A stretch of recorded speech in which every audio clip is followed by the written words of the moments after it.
So now that you have a solid program design, have carefully thought out your indicators and how you'll use them, have set up systems to manage the data you collect, and conducted analysis, you need to decide how you're going to report your findings and to whom.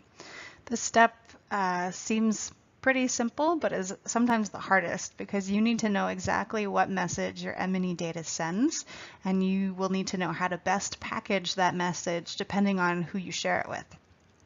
So ideally, you'll share findings with your program staff, your funders, and your program participants as well. So in addition to sharing results, we'll also discuss other uses for your M&E data. So the first step to sharing data is to know your audience. Who are you sharing your information with and why? Donors have very different data needs than your beneficiaries, but both should be getting updates on the results of your program.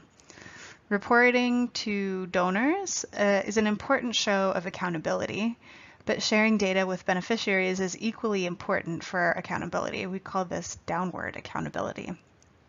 Other partners often want to know how their role impacted the project, and so they're interested in data that shows the value of their contribution, whether that's financial or maybe some other type of support. Alternatively, if you're trying to convince someone to take action or change policy as a result of your data, you'll want to present that information differently as well. So the format of results communication is very important, and there are many different types to choose from. So reports, infographics, creating websites, doing presentations, making posters, or just having meetings with stakeholders. These are all different options. Donors and partners are usually happy with written reports, but it's not a very dynamic way to present your project and the result of your data. Infographics can provide a small, digestible way to highlight achievements with charts and pictures that are a little bit more engaging than narrative texts. This is also true for posters. So if you think about resources available to you, you might have different resources available to yourself as well as to the people that you're sharing your information with. So a PDF might be easy to create and distribute, but if access to the internet is a limitation, then maybe posters can be shared with various stakeholders after an in-person meeting, which might be more appropriate.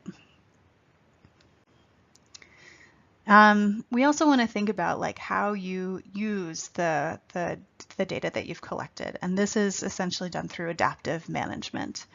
Now that you can measure the progress of your project in reaching your goal, what does your data tell you is working and not working?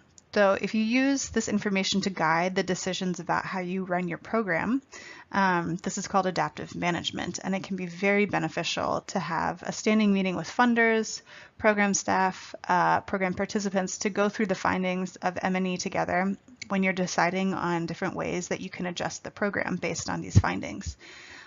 This way, any changes that you decide to make in programming can get input from all of the stakeholders.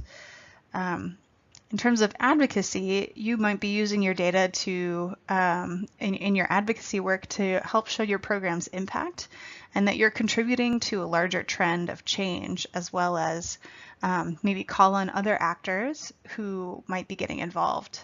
So other tips for using M&E data for advocacy include using return on investment strategies, which is a type of analysis, and is a simple way to show that what people get for their money shows what people get for their money when they invest in your particular program. And generally the first reason for any kind of reporting is just, or any kind of data use is reporting and accountability. This is something that is, again, usually required, and so is something that you should be giving to your funders, but should also be given to your program participants, as I mentioned before. So that concludes Module 6, as well as the M&E Leadership Institute course.